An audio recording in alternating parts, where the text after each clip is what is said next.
Hello, I'm Isaac Hayes III, founder and CEO of Fanbase. And right now we're accepting investors in our $17 million round to revolutionize the future of social media.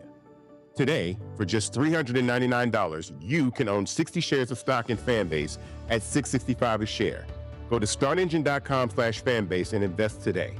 While the big platforms have grown too massive and disconnected from their users, Fanbase is building a platform where creators and users truly come first. We've already raised $4.8 million from everyday investors who believe in this vision, and now you can join them. This is your chance to invest in a social media tech company with over 1 million users that is disrupting media by allowing anyone to reach all of their following and monetize their content from day one. The market is changing, big platforms are failing to serve their users, and Fanbase is stepping up to fill the gap. Don't wait until it's too late. Invest now. Invest for yourself and your future. Go to startengine.com/fanbase and own the future of social media.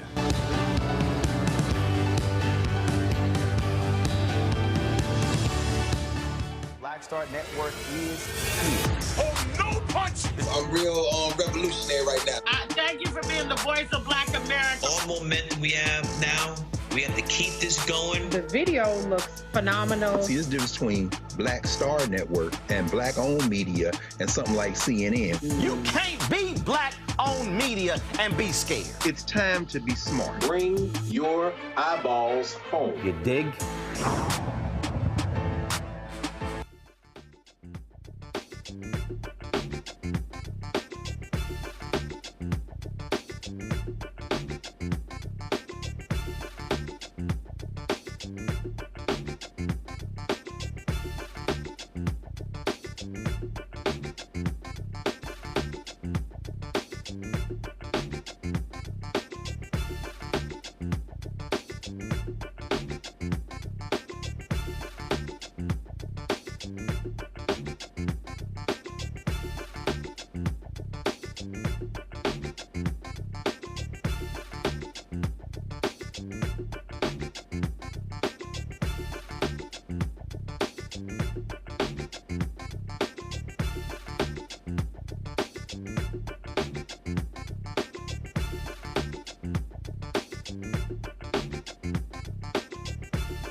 All right, folks, today is Tuesday, January 14th, 2025, coming up on Roland Martin Unfiltered, streaming live on the Black Star Network. The grossly unqualified Fox News anchor Pete Hegseth, who Trump has nominated for defense secretary, was grilled by Democratic senators about his management experience, sexual misconduct allegation, and views on women and DEI in his confirmation hearings. Republicans, what did they do?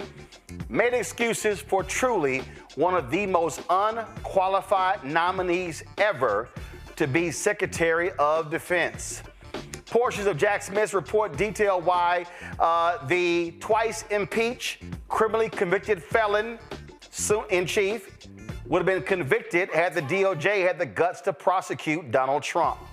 We'll also show you the video of a black 11-year-old girl who was detained because some New York sheriff's deputies misidentified her as a car thief. Also, Ken Martin, another candidate who wants to lead the Democratic National Convention, will join us. And no, there's no relation to Roland Martin. It's time to bring the funk on Roland Martin Unfiltered on the Black Star Network. Let's go. He's got it. Whatever the miss, he's on it. Whatever it is, he's got the scoop, the fact, the find. And when it breaks, he's right on time and it's rolling. Best believe he's knowing. Putting it down from sports to news to politics. With entertainment just for kicks, he's rolling. It's on go, roll, y'all. It's Roland Martin, yeah. Rolling with Roland now. He's funk, he's fresh, he's real, the best, you know he's Roland Martin now.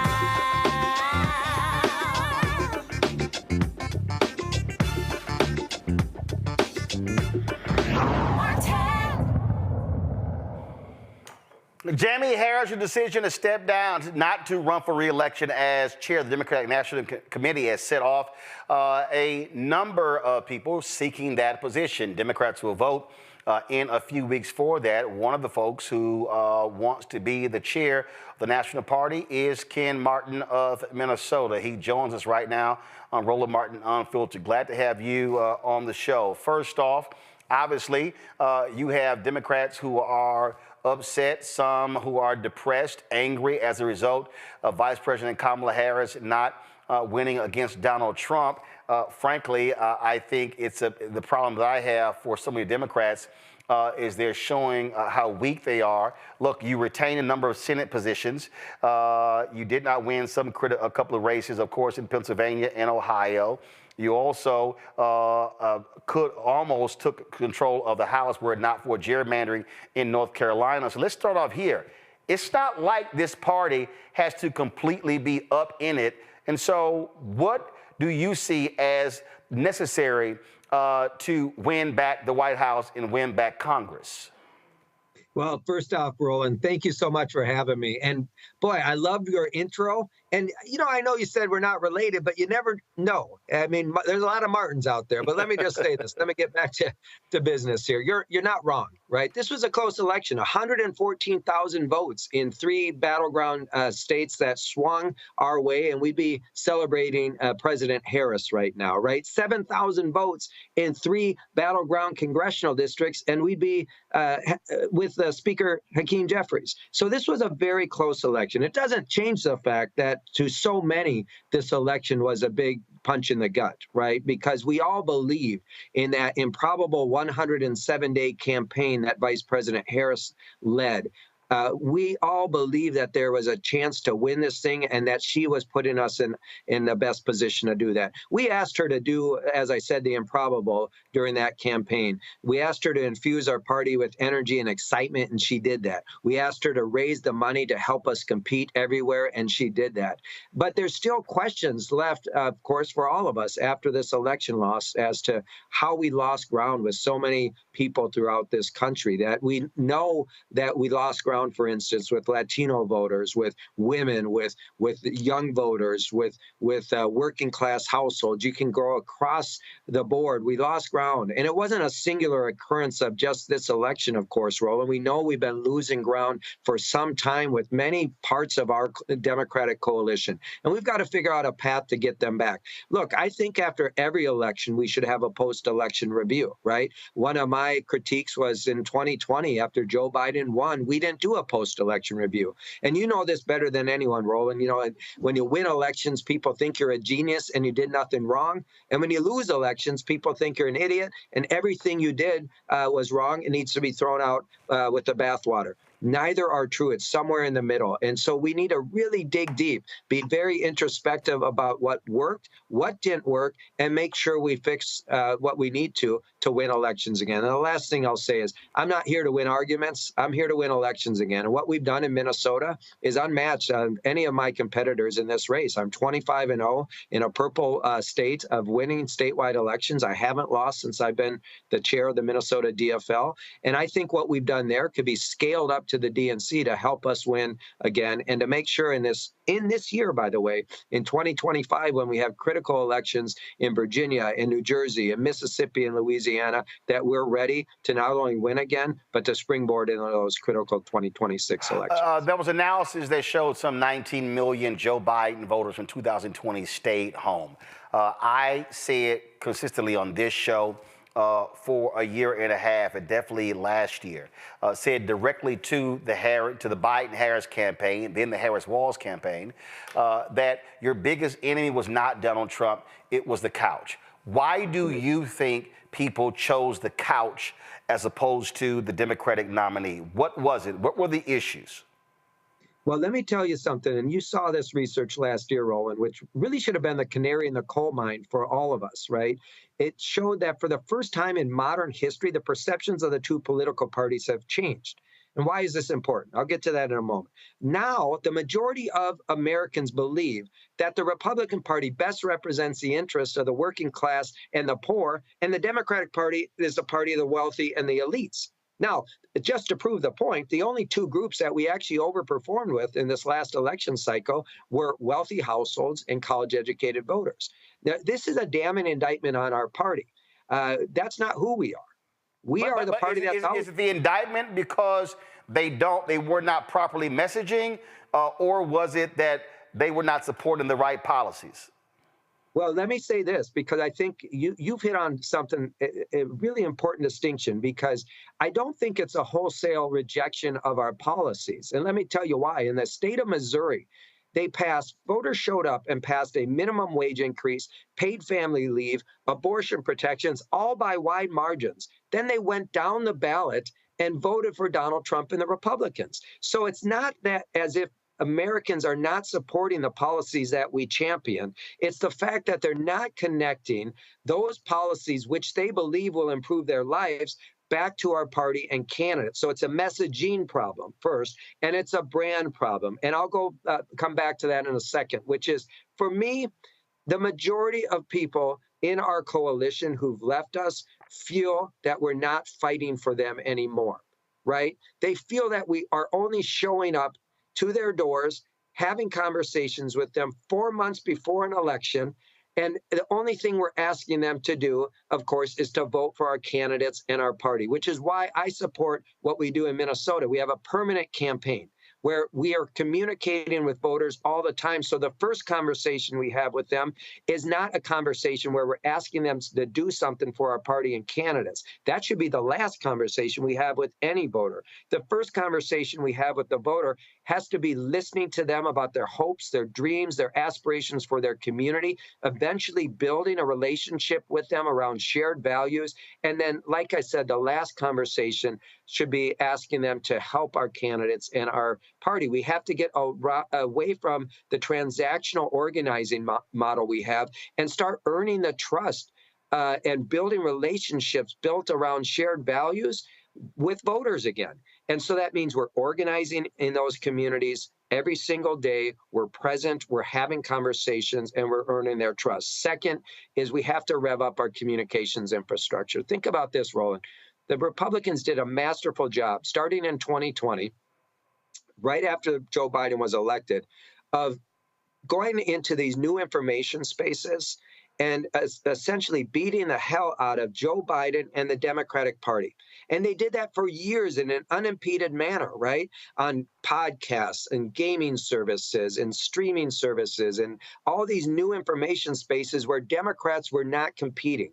They were using micro-influencers, paying people who were already on these platforms to essentially spew their misinformation and disinformation. And by the time we actually started to engage in those same platforms, the die was already cast. They had already defined us before we had defined ourselves.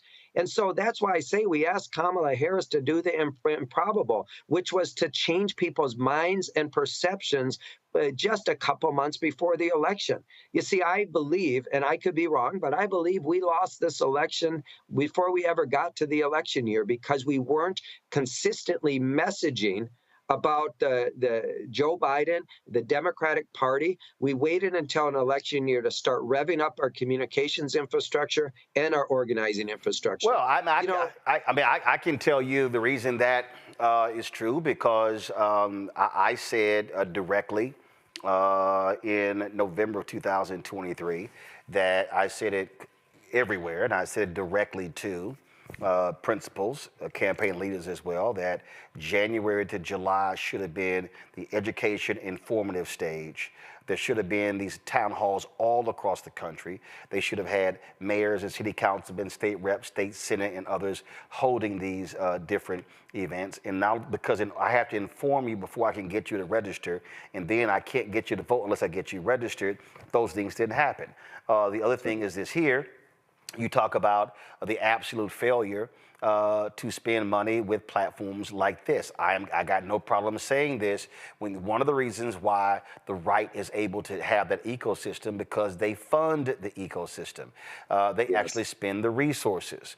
I can tell you, even when the Harris-Walz campaign, the decisions of Jen O'Malley Dillon, of Stephanie Cutter, of Quentin Folks, as well as David Plouffe, when it comes to funding black-owned media, was shameful and despicable.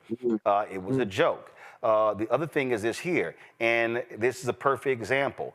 I can tell you, we had a meeting last year. They had the Senate Democrats had with their black media roundtable. This is a perfect example of how just dumb they were thinking. The rules that were set was that the discussion was on the record, but audio only. Now, when we were talking to us, they said, hey, we can record it. That's what we kept asking. So I show up, camera, ready to live stream it. They go, hey, are you recording this and live streaming? Yes, we are. Oh, it's not loud. And I I text Senator Cory Booker and Senator Warnock saying, these rules are stupid. And so when they came to me for a question, I said, here's the first thing, guys. Y'all are complaining about all these great things y'all have done and no one knows. I said, because your rules are analog. I said, you have an on-the-record conversation that's audio only. I said, this is dumb. I said, whereas one post of a video statement can go viral on Instagram or on TikTok or on Facebook or on Twitter or on Fanbase. I said, so this is dumb. And so those things happen. And so there were 20 plus senators there. In the year since we had that, Senator Klobuchar has been on. Senator Casey came on. We did not get Senator Sherrod Brown to come on, even though he was in the competitive race. Couldn't do it. I can go down the line. The senators, Schumer couldn't get him on. I specifically called out, was blasting Nancy Pelosi when she was Speaker of the House. Nancy Pelosi wouldn't do black media. Nancy Pelosi wouldn't do it. April Ryan spent 2 years trying to get her to interview with her. And when I called her out, they finally did the interview with April. April called to thank me, saying, I wouldn't have got it without you. Joe Madison, God rest his soul, had been trying to get her on for several years. And when Joe went on the air and said, I'm standing with Roland Martin, Pelosi's people were listening, and then they had her on the show the next day. And so part of this thing is, so even on this show, today, we called most of the senators on the Senate Armed Services Committee and not available, but I guarantee you they're going to run to MSNBC. So part of this deal is the people who are in power in your party, if they There's only one daily black news show. This one. This is the only one. And I don't understand why they're not realizing what's going on, but they want to kill themselves to go to CNN or go to MSNBC. But when you ignore platforms like this and others, yeah, you're going to keep getting your asses kicked. Well, this is the problem, Roland, right? I mean, we celebrated last year. Many people looked at that media spend and the fact that Harris Wall's campaign was outspending Trump 4-1 on broadcast TV. Well, to your point, you know where they were putting their money? They were putting it into podcasts and gaming services and other spaces, right? The reality is that we've got to understand that we are operating on an outdated media environment. Well, where they've understood and are much more sophisticated is that we have transitioned to a space right now. The American public, 40% of the American public say they avoid the news at all costs, right? Yet they're getting information on a pretty regular basis, on a constant basis, 24/7, 365. People are getting barraged with information, yet we're not on those platforms. We're not visiting with you. We're not on these other platforms. We're not engaging, in these new information environments the way we need to. And that's going to change. As I said, when I get to the DNC, and I will likely be the next DNC chair. When I get to the DNC, the first thing we're going to do is look at all those damn contracts down there. And if you're a media consultant or you're a consultant for the DNC and you're trading in outdated practices and tactics because it helps line your pocket, you're not going to get a contract with the DNC. What's important for me is for us to win elections, right? And that means we can't trade in outdated practices, including basically taking our ad spend and putting it on broadcast TV, right? Broadcast TV, I'm 51 years old. I don't watch broadcast TV anymore. I don't know anyone my age that does. And I say this to you because of this.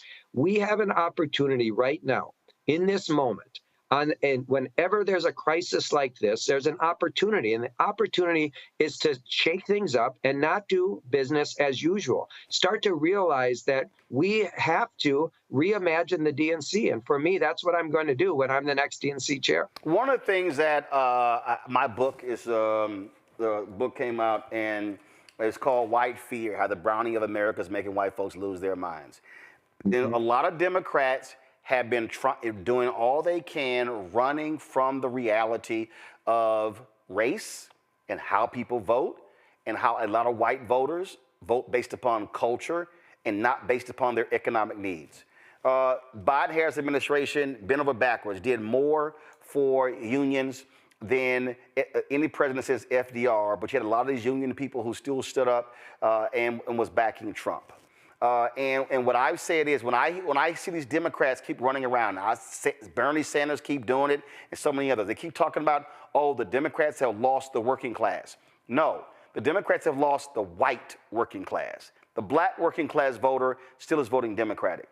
Are you willing to have direct, real conversations with white voters about them voting based upon whiteness, about their perceptions of black people getting things, of their fear of a changing demographic? Because I just think that Democrats have been absolutely afraid. I've said this to Obama, to Biden. Look, they tout the Affordable Care Act. The people who have benefited the most from the Affordable Care Act are the sickest, whitest, poorest people living in the reddest states. And so are you willing to literally go to those places and say, hey, look at somebody in the eye and say, you might lose the Affordable Care Act because your Republican senator and your Republican governor don't want to expand Medicaid expansion, and that's why your rural hospitals are shutting down. And so, what kind of fight are you willing to have to battle with people and to be ruthless about it and to challenge them on those points? Because I just think too many Democratic leaders have been afraid to look broke, poor, in many cases uneducated, white conservative voters and challenge them on those points. Well, first off, absolutely. I agree with you spot on. There's a great book, I don't know if you read it, called The Politics of Resentment, which is... I haven't. Yep, Dr. Catherine Kramer out of the University of Wisconsin studied the rural Trump voter after the 16 election. And I think what you're hitting on is absolutely right. And, for me, I'll just share a couple personal anecdotes. My brother, who's a union carpenter, I also come out of the labor movement, out of the building trades. My brother voted for Obama in 8 and 12, and Democrats well before that. He voted for Trump in 16, 20, and 24. My father-in-law, who's a beef cattle farmer in southern Minnesota, the same thing, right? Voted Democrat his whole life and found some appeal with Donald Trump. And so when I talk about what was the appeal? I'm just curious. What was the appeal? I mean, I think for my father-in-law, and it's different than my brother, right? My father-in-law, I'll just share a story. As I asked him, well, why did you vote for Donald Trump? And, thought I would get something around ag policy or farming. He's 85 years old. His family's farmed that land for 135 years. And he starts telling me a story. He says, look, none of my kids, your wife included, want to come home and farm the land. My high school that your wife went to, that I went to, has consolidated now, and I don't have a Friday night football game to go to. The clinic that's in our town that I take my wife to for her health care, I now have to drive 50 miles away to get health care for my wife, right? You go down the list and you start realizing, by the way, as he's saying this, he's feeling like his identity is being taken away from him, that his community is drying up underneath of him, and he feels like no one gives a damn about that. And so along comes a snake oil salesman named Donald Trump saying, well, let's make America great again, right? I believe for him, he had a knot of anxiety. He's 85 years old. He had a knot of anxiety about his future. He should be living carefree, not worried about his future, living out the last days of his life. But this man felt like his identity, his community were changing around him, and no one gave a damn about it. Not just the Democratic Party, but the Republican Party. And again, along comes a snake oil salesman telling him we're going to make America great again. You and I both know what that was code for. Of course. For Dave O'Rourke, he felt like, you know what? Maybe someone actually sees and hears me, right? Which is crazy because more manufacturing was brought back to places like that by Joe Biden than Donald Trump. Right. Donald Trump killed farms with his tariffs. And the thing that Springfield, Ohio, that was a dying city. And here's the thing with immigration. All these people say how they hate immigration, but a lot of these Midwestern towns that have seen population decreases, massive decreases, which means that you don't have home buying, sales tax drop, no property taxes. So then these immigrants come in. There's like, oh my God, our community is changing. Yeah, but you were also dying. So it's as if what they're saying is, hey, we don't want our towns to die. We don't want those black people coming in, or those Mexican people coming in, or those Venezuelans, or those Colombians. We don't want them coming in. So really what they're saying, Ken, is if we had 20,000 white immigrants come in, we're good. I know, it's ridiculous. And I'll tell you, in Minnesota, you look around our state, what's given rebirth and a renaissance to so many small communities, of course, is immigrants. And to your point, the way that I think, look, let me just say this, because I think it's really important. I think we've got to get back to a working class agenda. And it's important to realize, as you know, Roland, that the working class is a multiracial, multi-generational group of black, brown, and white people who are fighting hard, who are working harder than they ever have before and feeling left behind. That's true of rural white voters. That's true of working class voters in the inner city. That's true of working people throughout this country. And I will just say this. I don't disagree that we have to find a way to connect again with people who live in rural parts of this country. You cannot write off an area that might seem red or write off people who may have voted for Donald Trump. There's no such thing as a perpetual red area or a perpetual blue area, right? We have to be willing to talk with voters throughout this country again, which is why I support in my plan an every county strategy. and making sure that we are competing in all 3,244 counties Right. in every zip code, and that we're contesting races up and down the ballot. We can't just be the party that's focused on federal races, right? But most importantly, that we're connecting with voters and we're not writing voters off, whether they're white, whether they're black, whether they're brown, right? Whether they're Asian, whether they're Latino, you name it. The reality is our party's got to get back to being the champion for everyone. And that's the thing. I've got 2 minutes left. I have to ask you this here, and it drives me crazy. Why are Democrats so damn afraid to use the phrase the poor and the working class? I listen to these candidates, and I listen to President Biden a lot, even Vice President Kamala Harris. The middle class, the middle class, the middle class, the middle class. The reality is the working poor. Reverend William Barber talks about this all the time. Yes. That if Democrats pick up 2 to 3 points among the working poor, they win in every place. But the working poor gets ignored because your Democratic candidates don't even want to mention that. It's always the middle class. And so, again, that has to be a part of this messaging, that you can't just keep talking about the middle class and leaving out the 100 million plus people who are the working poor. Well, you heard me say it earlier. We have to focus on a working class agenda, and an agenda that lifts up the poor, right? That's who we are as a party, a Democratic Party. Yet we've walked away from that. And I really think, what connects a corn farmer in southern Minnesota with a iron miner on the Iron Range with a new refugee in the Twin Cities? It's economics, right? It's people are working their asses off to get ahead in this country. They believe in the American dream that if they work hard and play by the rules, they can climb the economic ladder. Yet so many people have so many barriers in their way to achieve that dream. They don't see our party fighting hard enough to remove those barriers and, frankly, to champion the policies that will actually allow them to achieve that American dream and climb the economic ladder. The reality is, to you, what you just said is absolutely right. There are so many people in this country who are the working poor, who can't get ahead, and they voted with Democrats for years, and they never see us standing up and actually delivering on the promises that we made to them. That's the other piece of it. You can't. My old boss, Paul Wellstone, used to say, never separate the life you lead from the words you speak. The other problem we have is disillusionment amongst people who voted for us for years, who kept voting for us, hoping that their lives would be different, yet we didn't deliver on those promises when we got to office. So we not only have to get out and campaign, permanently building relationships with voters again throughout this country, in rural communities, suburban communities, urban communities, but we also have to deliver when we get in power on the promises we made to actually make a difference in their lives. All right, Ken Martin, we'll certainly appreciate it. Thank you so very much. We'll see what happens with the elections. February 1st, correct? That's correct. Okay, thanks a lot. All right, folks, got to go to a break. We come back. I'll talk to my panel about what we just heard from Ken Martin. You're watching Roland Martin Unfiltered right here on the Black Star Network. Hello, I'm Isaac Hayes III, founder and CEO of Fanbase. And right now, we're accepting investors in our $17 million round to revolutionize the future of social media. Today, for just $399, you can own 60 shares of stock in Fanbase at $665 a share.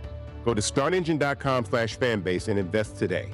While the big platforms have grown too massive and disconnected from their users, Fanbase is building a platform where creators and users truly come first.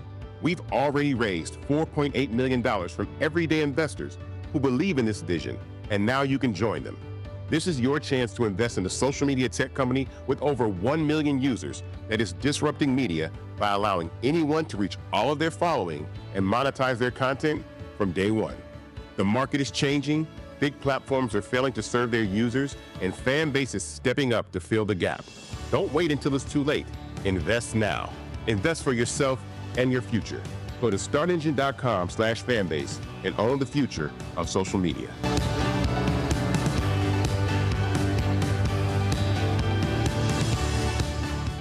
Coming soon to the Black Star Network. Well, y'all, when you're on that stage, or when you're and you're seeing 2 and 3 or 4 generations in the audience, that's got to speak to you about the power of what y'all have become. Oh, most definitely. I think we were doing our show before our break, and remember I was watching this kid. I could not take my eyes off him because he was about 9 or so. He was sitting in the front row with his over on the right hand parents. side. Yes. I was amazed that this kid knew everything, and I was like tripping to see how many songs this kid actually knew. And he knew them all. And he knew them all. We had to go over there and bring him on stage and take a picture with him, at the end of the show and stuff, because it was just that amazing. It's like, this is crazy. The music travels everywhere, like what Philip was saying, seeing this young kid. Then you hear our songs on commercials, cold commercials. Then you have the younger ones that hear our music in animation.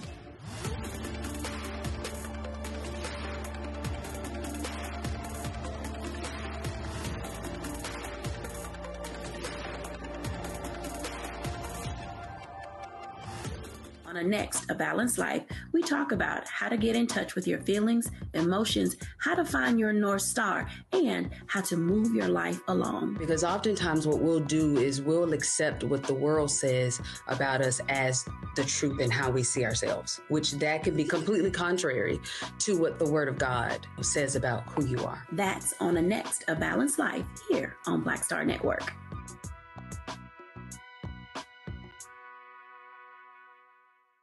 Next on Get Wealthy, with me, Deborah Owens, America's Wealth Coach, women of color are starting 90% of the businesses in this country. That's the good news. The bad news, as a rule, we're not making nearly as much as everyone else. But joining us on the next Get Wealthy episode is Betty Hines. She's a business strategist, and she's showing women how to elevate other women. I don't like to say this openly, but we're getting better at it. Women struggle with collaborating with each other. And for that reason, one of the things that I demonstrate in the sessions that I have is that you can go further together if you collaborate. That's right here on Get Wealthy, only on Black Star Network.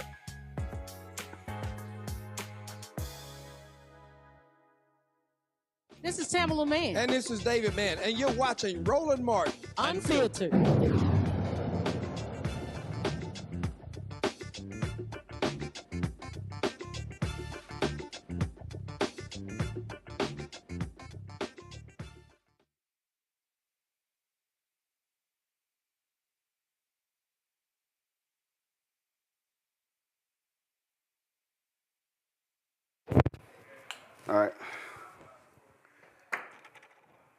All right, folks, my panel, Dr. Mustafa Santiago Ali, former senior advisor for environmental justice at the EPA, joining us out of Washington, D.C., Dr. Avis Jones-DeWeaver, author of How Exceptional Black Women Lead, Unlocking the Secrets to Creating Phenomenal Success in Career and in Life. It's a long-ass title, Avis. Also the co-founder and editor-in-chief of Max Black's Media from National Harbor, Maryland. Ben Dixon, pastor, political commentator, author of God is Not a Republican, joining us out of Atlanta. Glad to have all three of y'all here. Let's get right into it. I'll start with you, Ben. So this is the second candidate we've had on. We had Martin O'Malley on, Ken Martin. We are working on Ben Wickler. Some of the others, I'm sorry, I'm not wasting my time with Marianne Williamson because she's not a real candidate for DNC chair. Let's just be clear. I just fundamentally believe, Ben, that for a DNC chair, they need a fighter. They need a fighter who understands that if you are not mobilizing and organizing boots on the ground, you're not going to be able to win. Everything can't just be about the national elections. If you're not hitting those local races, those state races, building a bench, raising money in those different cities and states, you can't be successful. Without a doubt, they need a transformation at the DNC. There's no question about that at this point. The question is whether or not they're going to be willing to take that transformation or make that transformation. I really appreciated the questions that you were asking him. I wanted to know what are they going to do specifically for the Black community to reach out to the Black community if they're not doing Black media? What are they going to do for the Black male voter population that is severely underrepresented in the Democratic Party? What are they going to do about the consultant problem? They have too many Democratic consultants that run the same playbook. and I heard him mention it slightly, but I think that's one of the most prevailing sicknesses in the Democratic Party. They have a set of consultants who get rich no matter what happens in the outcome of the elections, and they continue to fail upwards, continue to get these contracts, continue to hoard over email databases. They charge our black politicians an obscene amount of money and exploit them and end up giving them no type of success. There are levels to changes that have to take place at the DNC, and we need a fighter to make it happen. Also, I think we have to recognize that here that it's not just a DNC issue. And what I mean by it's not just a DNC issue, Avis, it used to be that the apparatus that was the chief fundraiser and the chief messenger driver was the party. But for the Democrats and the Republicans, that's not the case. PACs have completely changed the game. So you can have an individual decide to give $50 to $100 million to a PAC. And all of a sudden, they then are able to do things campaigns and parties cannot do. Now, with the party, they have state parties. They have county parties. It's a whole different deal here. So I think part of the issue here is also how dollars are being allocated, how they're being spent, and then all the entities. To me, whoever's the DNC chair has to have a come to Jesus meeting with the DNC, Democratic Governors Association, the DCCC, the DSCC, all those other different groups, because that speaks to party-wide messaging than just the DNC. And I don't think people understand that when they think the DNC chair is over everything. He or she is not. You're exactly right. And this whole issue of it's important, absolutely everything that you just said is absolutely true. It's powerful and important, not just because you want continuity with regards to party-wide messaging. We need a better focus on making sure that we don't just put all our eggs in the presidential basket or in federal election baskets. We need to make sure that we are winning everything from school boards all the way up to state legislatures, all the way up to Congress and the presidency, all of the things. And that has a lot to do with why there has been this disconnect between the messaging of the Democratic Party and what actually gets down to people on the ground. If you have a president, say, for example, maybe pass something that would give people access to health insurance, but then you have state legislators that say, no, not in our state, in states that, honestly, let's just be real, a disproportionate number of black people live, if we're talking about southern states, Republican-controlled states, then the full impact of that legislation doesn't hit the people that need it most. And that's just one example. That happens over and over and over again. And it's because the Democrats have not invested enough in making sure that we are really having not only a 50-state strategy, but a down-up strategy with regards to how we really look to run and win elections. And let's not even get on what's going on with school boards and the attacks against our history and all of that. I mean, that's been very well coordinated. Where is the pushback? Where is our way? Where is our strategy in making sure that our children get the education that they need? It's non-existent. There's a lot of work that the party needs to do. And I hope that they really have some leadership that's going to look at this from every different perspective that needs some deep, deep changes. You know, Mustafa, when we talk about, when Ken Martin talked about the issues for regular and ordinary people, I mean, if we start going down the line, Democrats have actually passed those issues. But I think what they don't seem to not understand is that campaigns are not about issues. Campaigns now are about culture. And by trying to deny whiteness is a part of this, trying to deny that wanting the way things used to be is not a part of this, which is also tied into whiteness, then they're going to keep losing. The Republican appeal is based upon that. But it's also understanding. So, for instance, environmental justice is your lane. To me, they've allowed Republicans to create the idea that climate change issues, bills, proposals, anything dealing with the environment is a bunch of crazy, out of touch, rich people from California and Oregon. I think they have to approach this in, as Joe Madison would say, you got to put it where the goats can get it. They got to look all these, again, broke-ass white conservatives and say, hey, the tornadoes, a lot more frequent now, huh? Guess what? That ain't no Democrat tornado. That ain't no Republican tornado. Oh, guess what? Oh, y'all want conditions on aid going out to California, huh? Because they're Democrats? How about North Carolina, South Carolina, Alabama? When the natural disaster hit, do y'all want conditions put on that based upon your governor's policies? Oh, if y'all want to talk about, let's talk about the air, let's talk about the climate. Go to a place where white people are impacted by polluted rivers and lakes, and then begin to stand and say, tell me that this is not the environment. I just think that what they're doing is Democrats are playing a PhD level, present a thesis in talking to people on issues, as opposed to talking to them on that fourth grade level by which every American newspaper is based on. Yeah, you just gotta, we're everyday people, you gotta have everyday conversations. Now, we need to be honest that there are many white folks who have difficulty in having that conversation with folks. They have difficulty in saying that the reasons that you have been voting the way that you have is because of whiteness and not because of the needs that you have inside of your respective communities.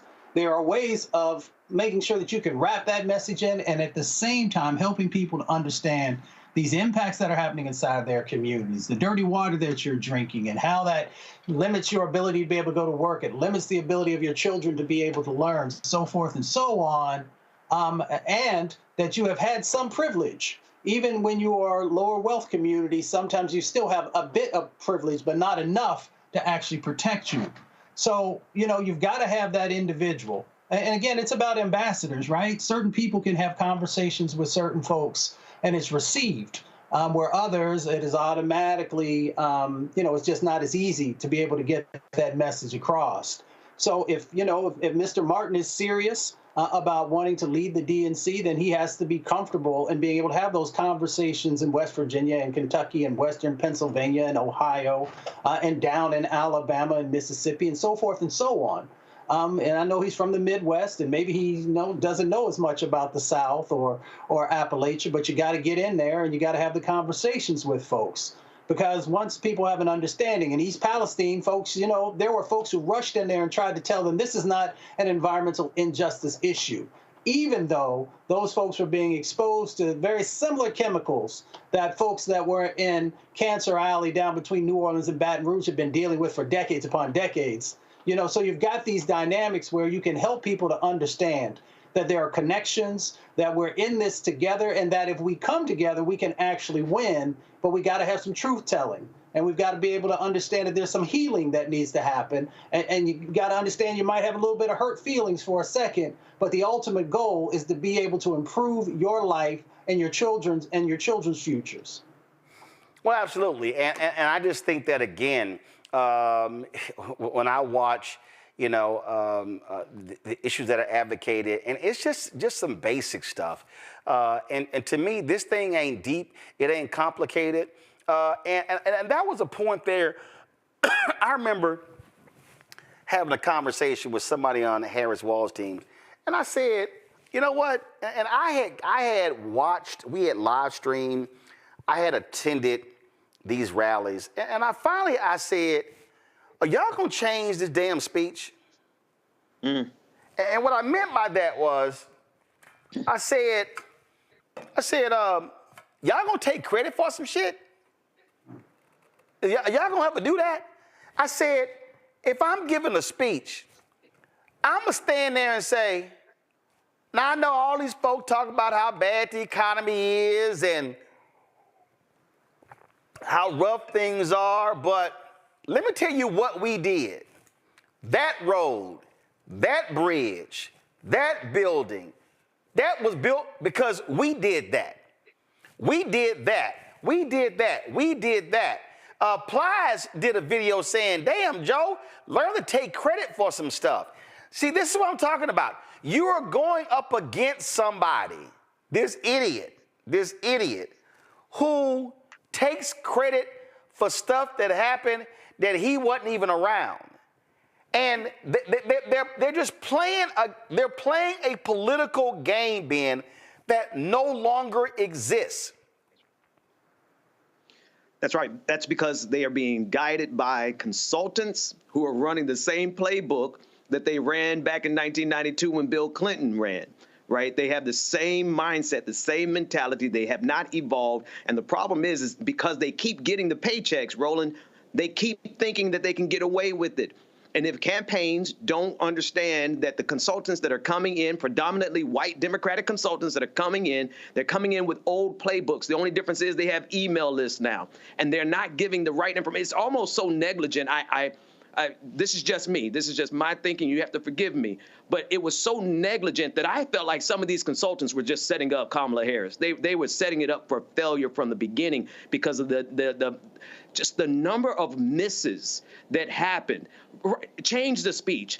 Go to a different location. Go to new media. Talk to black media. Talk to black men. They were missing all of the key points that would have been necessary to win this election. It is so negligent, but it happens every single election cycle. And if the DNC does not clear house with those people who just made tens of millions of dollars, even though the nation lost, then we're going to see the same problem in 2026 and 2028. And to his point, Avis, I mean, I'm sitting here looking at these folks on the campaign, and I'm like, I don't know what world Jen O'Malley Dillon, Stephanie Cutter, David Plouffe, and Quentin Folks were in by not recognizing that people were picking the couch.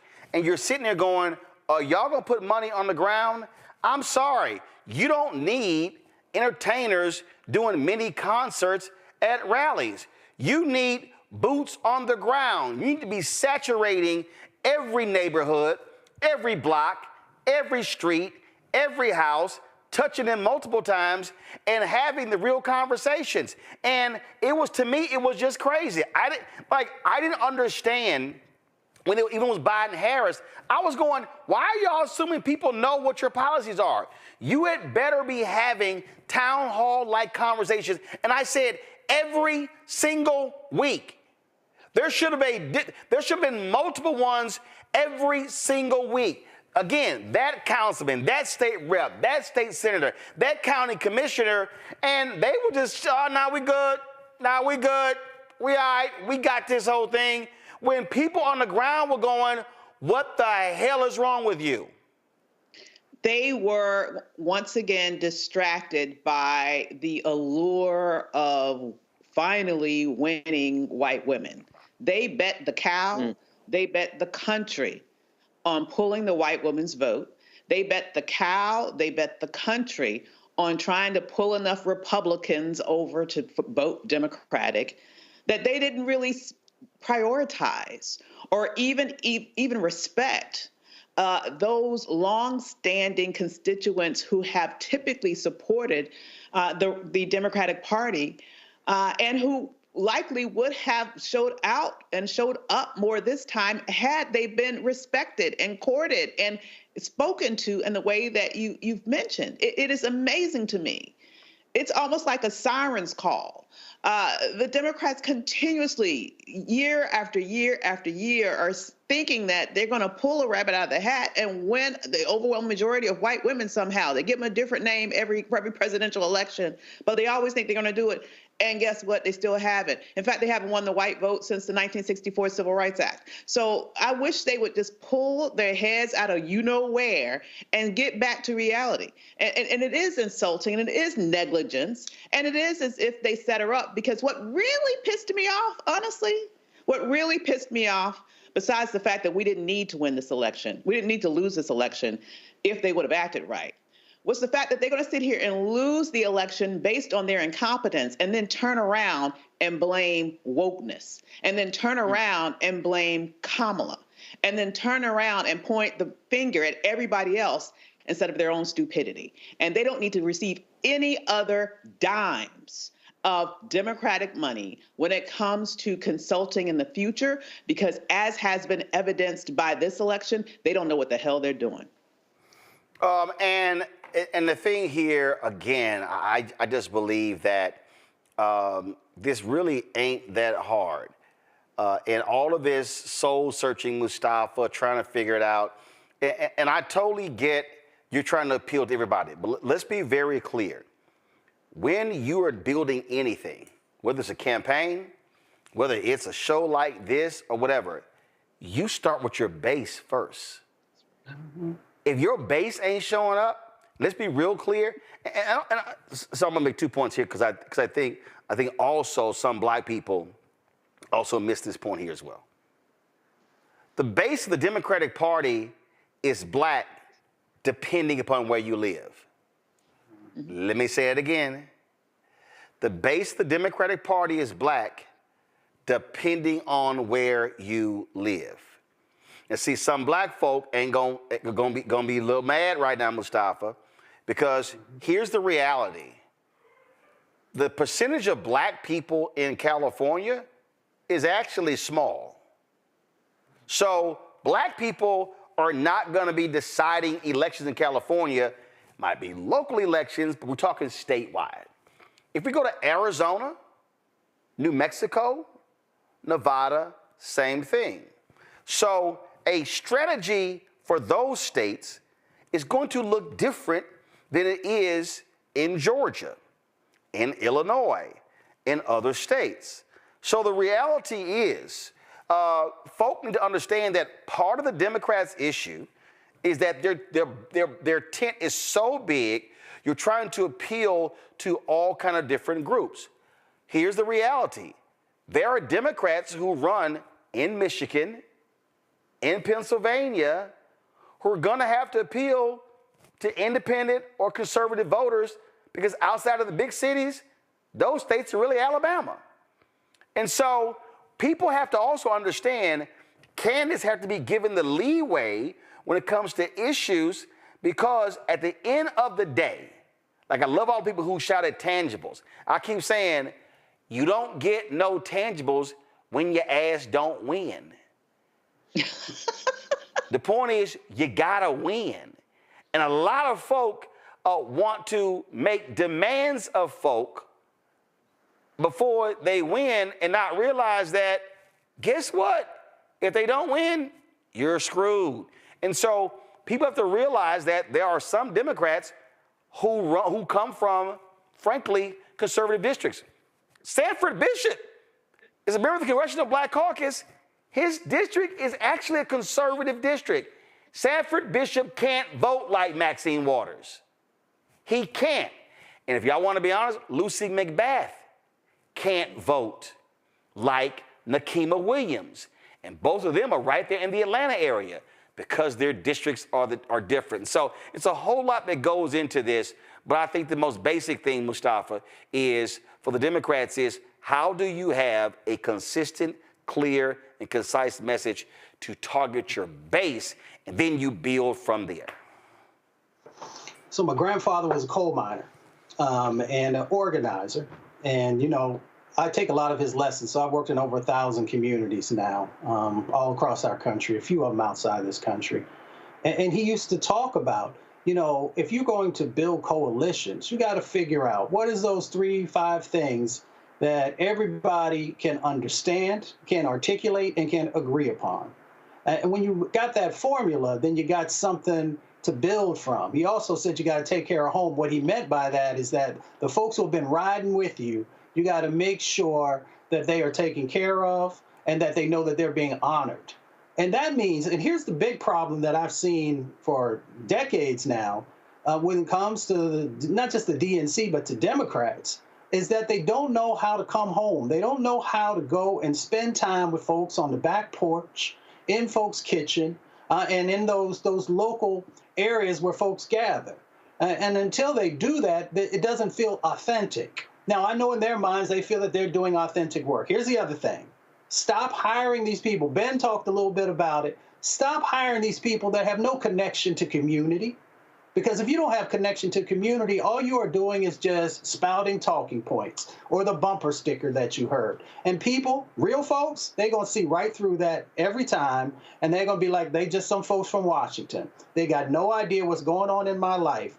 They don't understand about trying to pay the light bill, keep the water on, or trying to figure out how I'm going to be able to go to the grocery store and make, 3 weeks of need met with, a week's worth of pay.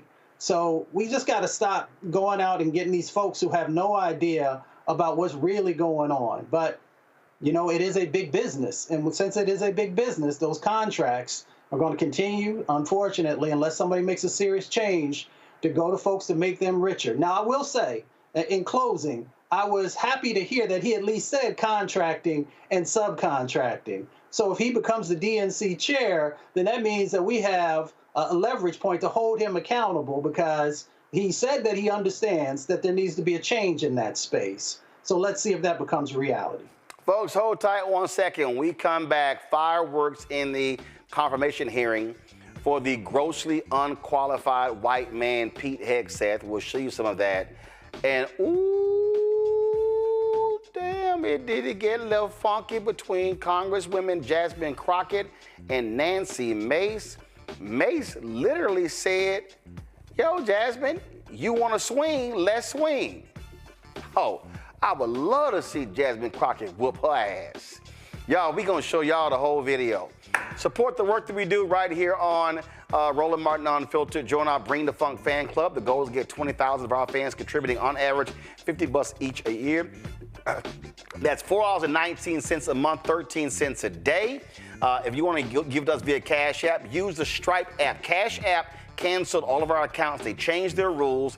They canceled the accounts. And so in order for you to contribute via Cash App, you do it this way. And so this is the QR code, or you simply go to our website to get the QR code there. Senior check and money order to P.O. Box 57196, Washington, D.C. 20037-0196. PayPal is R. Martin Unfiltered.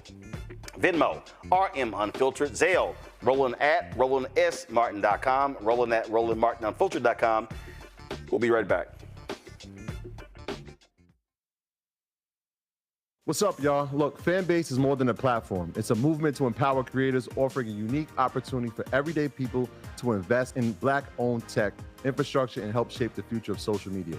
Investing in technology is essential for creating long-term wealth and influence in the digital age. The Black community must not only consume tech, we must own it. Discover how equity crowdfunding can serve as a powerful tool for funding Black businesses, allowing entrepreneurs to raise capital directly through their community through the Jobs Act.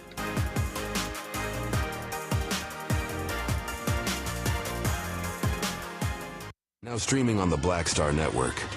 I was challenged by my uncle early on, before I even had a career. Like, I was maybe 8 years old, and my uncle said, what do you want to do? And I told him I wanted to be a rapper. And he said, okay, well, I don't know anything about the music business, so what you should do is learn everything there is to know about the music business, and I'll make sure that you have the resources to push you through. And so I went and bought books, All You Need to Know About the Music Business, hit me in. I just went and bought a bunch of books and just started reading as a 10-year-old, just reading. And so I learned, all things licensing, mechanical rights. I learned about publishing, learned about how composition is broke up into two pieces, the writer's portion and the producer's portion. But by the time I actually learned, I came back and I was ready to okay, I got it. He would go into prison. So I had all this information. All this knowledge. All this knowledge. You're like, well, what am I going to do with it now?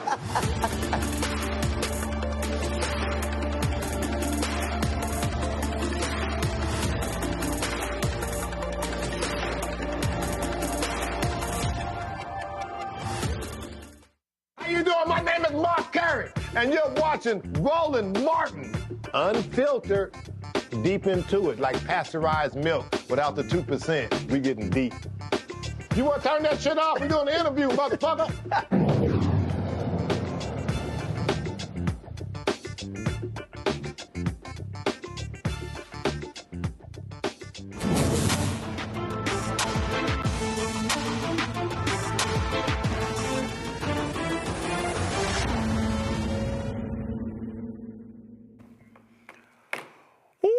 talking about bring the funk on Capitol Hill. Y'all, they had a hearing, and Congresswoman Jasmine Crockett of Texas and that trifling, big bird-looking Nancy Mace from South Carolina. Man, did they get into it, where Mace literally was like, yo, I will fight you. Roll it! Chair, recognize Ms. Crockett. I have an amendment at the desk. So there's 5. Will the clerk, everyone has the amendment. Everyone has the Crockett amendment on the desk. Will the clerk please report the amendment? An amendment to the rules of the Committee on Oversight and Government Reform for the 119th Congress is offered by Ms. Crockett of Texas. Without objection, the amendment is considered as read. I reserve a point of order. The gentlewoman is recognized for 5 minutes to explain her amendment. Thank you, Mr. Chair. During the 118th Congress, Oversight Republicans disbanded one of the most important subcommittees in Congress, the Subcommittee on Civil Rights and Civil Liberties. And now in the 119th Congress, the chairman and House Republicans have decided to prioritize the demands of the real president, Elon Musk, and his billionaire friends over the needs of the American people. Now, we are about to approach the birthday of Martin Luther King. It's actually tomorrow.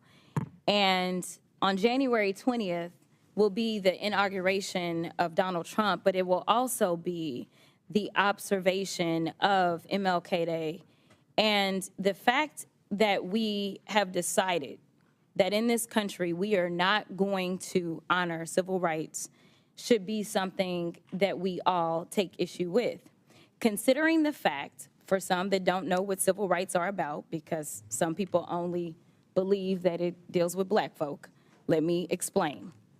Civil and political rights are a class of rights that protect individuals' freedom from the infringement by governments, social organizations, and private individuals. They ensure one's entitlement to participate in the civil and political life of society and the state.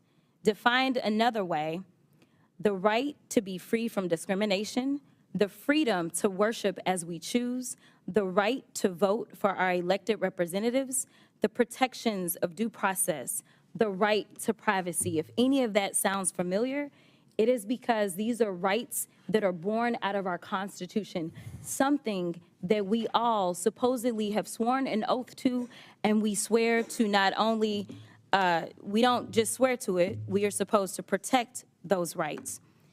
Interestingly enough, we just had the funeral of one of our beloved presidents. And I caught a flight to Austin on the day of the funeral.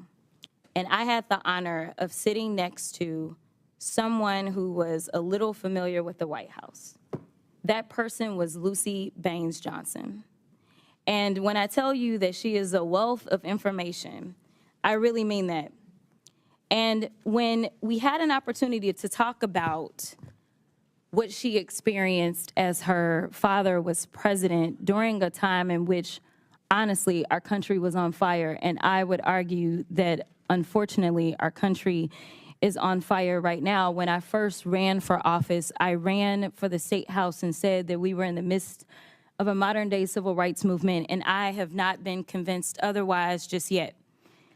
But this is the daughter of the president that signed the Civil Rights Act of 1964. She was also there when he signed the Voting Rights Act of 1965. And to be perfectly honest, without that voting rights, I don't believe that I actually would have a seat in Congress. And so I do believe in preserving the fact that everyone should be entitled to real and true representation, because I do have a Section 2 seat as our Voting Rights Act has been decimated.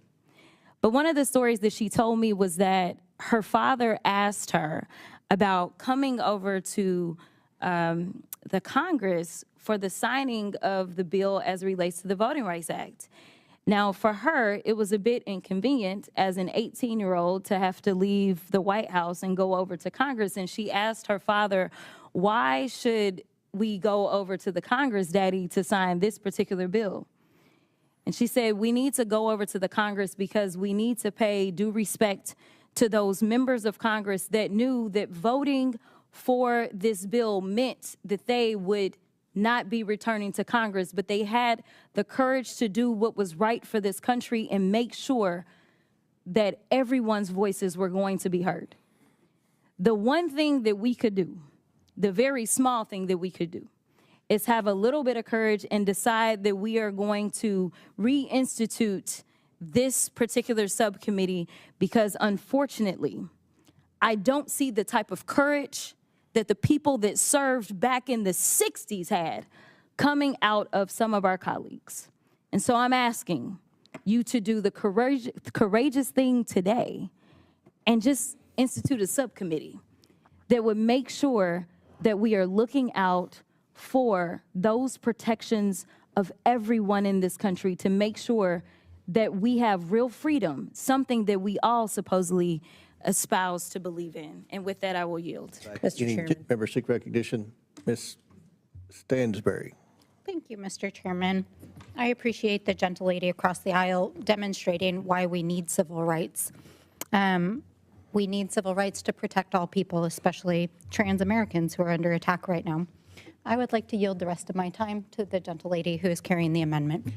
I don't even know how we got there, because I tried to make it clear how many civil rights, it doesn't just boil down to one conversation, but I can see that somebody's campaign coffers really are struggling right now. So she gonna keep saying trans, trans, trans, so that people will feel threatened. And child, listen, I want y'all to tell me whether or Do not. not call me a child. I am no child. I want Don't to even find start. out I am a grown which woman. of those I am 47 years emails old. I have broken actually more have. glass ceilings than you Chairman, ever I am reclaiming my time. You will not do that. I am Order. not a child.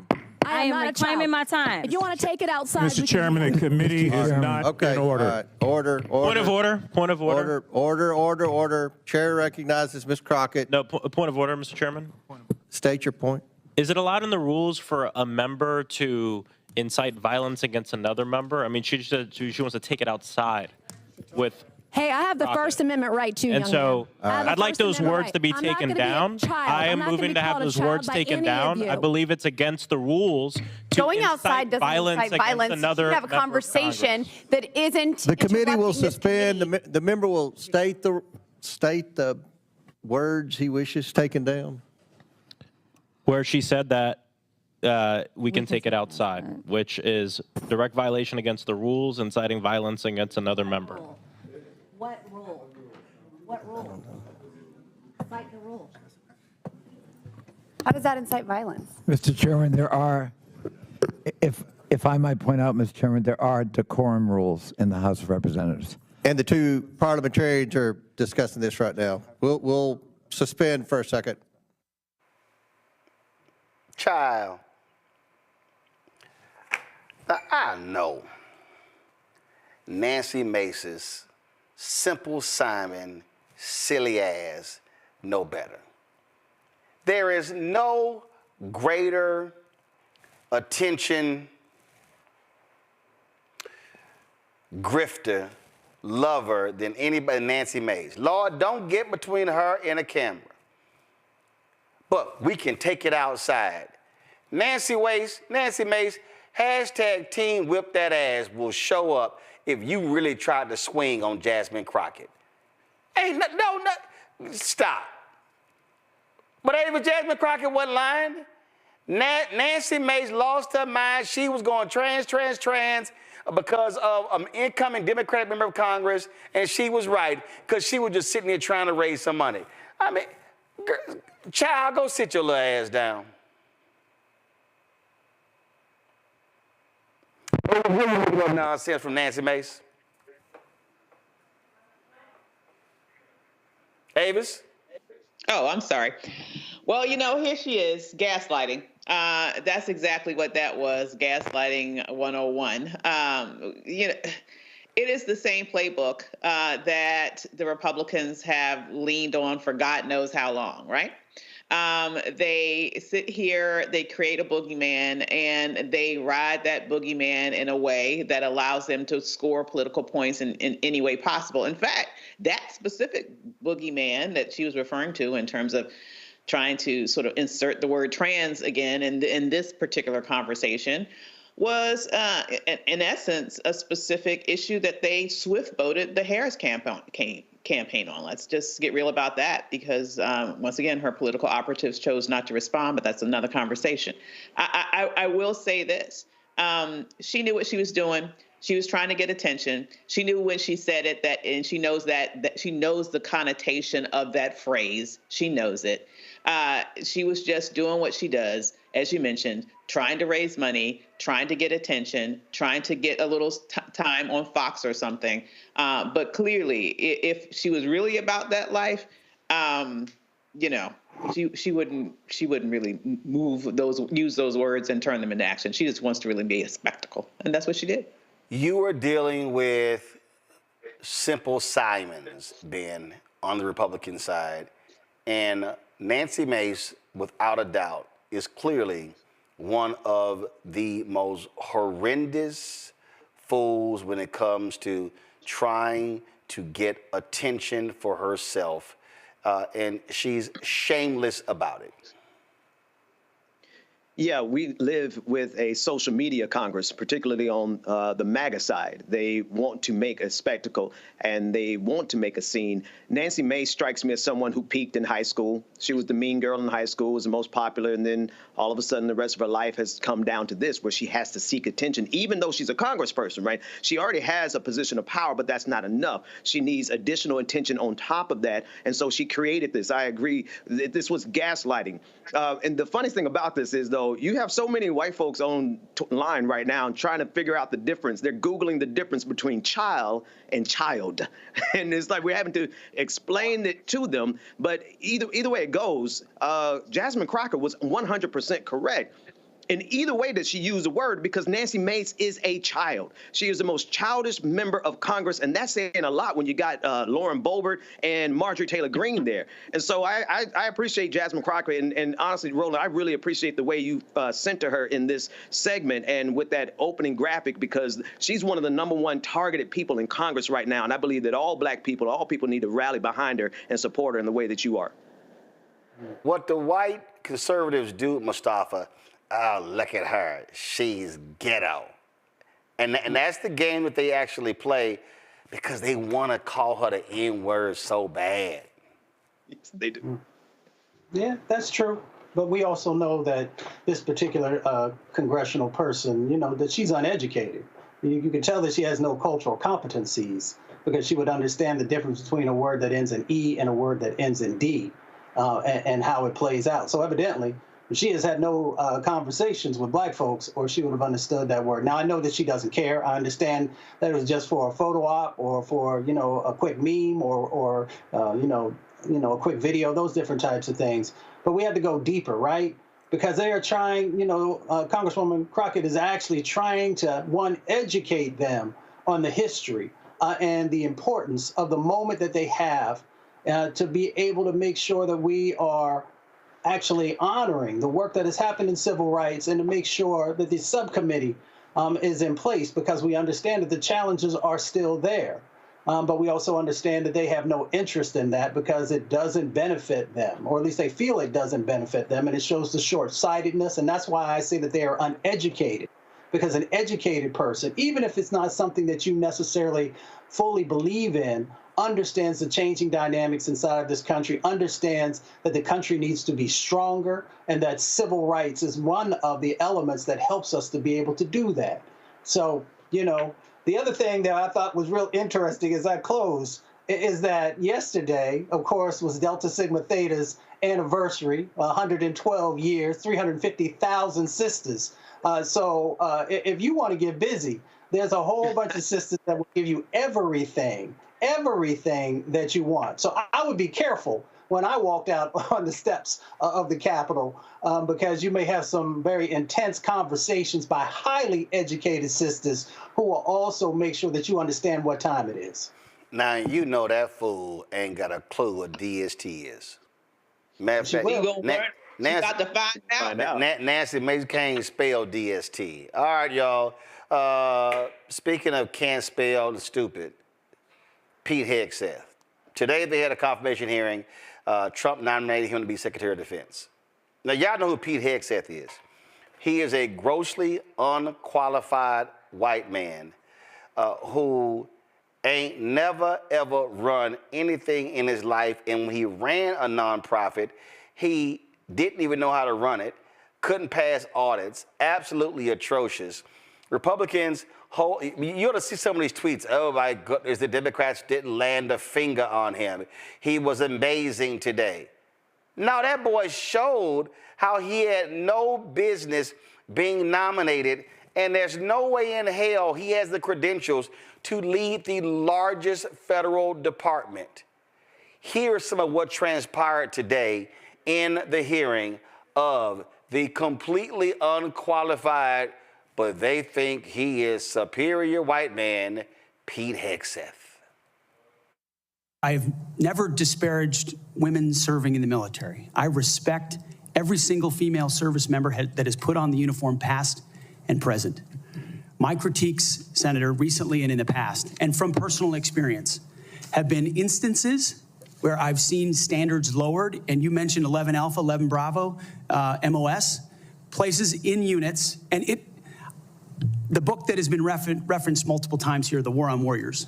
I spent months talking to active duty service members, men and women, low ranks, high ranks, combat arms and not combat arms. And what each and every one of them told me, and which personal instances have shown me, is that in ways direct, indirect, overt, and subtle, standards have been changed inside infantry training units, ranger school, infantry battalions, to ensure that Give me one example. Please give me an example. I get you're making these generalized statements. Commanders meet quotas to have a certain number of female infantry officers or infantry enlisted, and that disparages those women. Commanders do not have to meet quotas for the infantry. Commanders do not have to have a quota for women in the infantry. That does not exist. It does not exist. And your statements are creating the impression that these exist, because they do not. There are not quotas. We want the most lethal force. But I'm telling you, having been here for 15 years, listening to testimony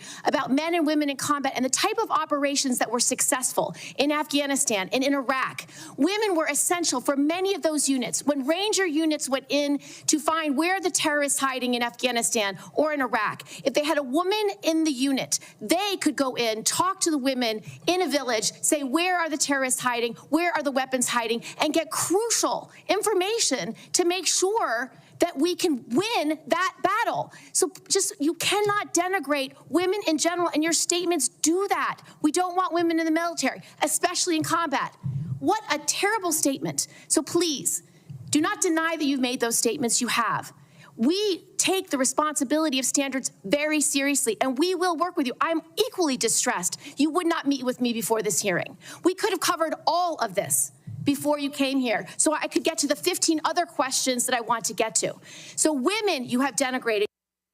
The first one accused you of being a Christian Zionist. I'm not really sure why that is a bad thing. I'm a Christian. I'm a Zionist. Zionism is that the Jewish people deserve a homeland in the ancient Holy Land where they've lived since the dawn of history.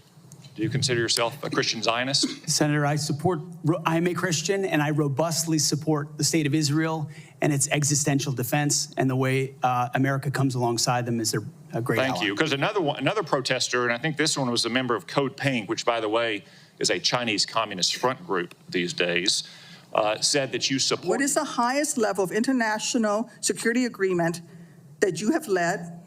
And can you name some that the Secretary of Defense would lead? There's three main ones. Do you know? I have not been involved in international security arrangements because I have not been in government other than serving in the military. So my job has been to So no, the answer is, can you name one of the three main ones that the Secretary of Defense You're talking about defense arrangements. I mean, NATO might be one that you're referring to.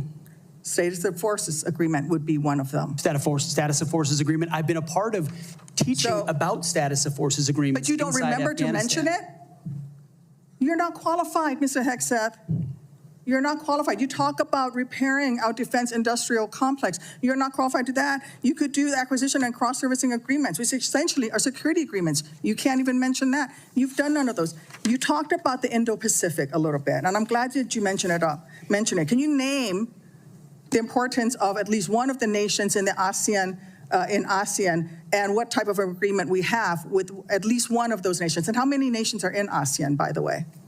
I couldn't tell you the exact No, you amount of couldn't, nations in because you've that, not but I even know we have bothered to allies do- in South Korea and Japan and in AUKUS with Australia, and trying to work on submarines with them. Mr. and data Hegseth, transfers none with of those them. countries We are have in allies ASEAN. across. None of those 3 countries that you've mentioned are in ASEAN. I suggest you do a little homework before you prepare for these types of negotiations. I was pleased when I was contacted on your behalf about meeting before this hearing.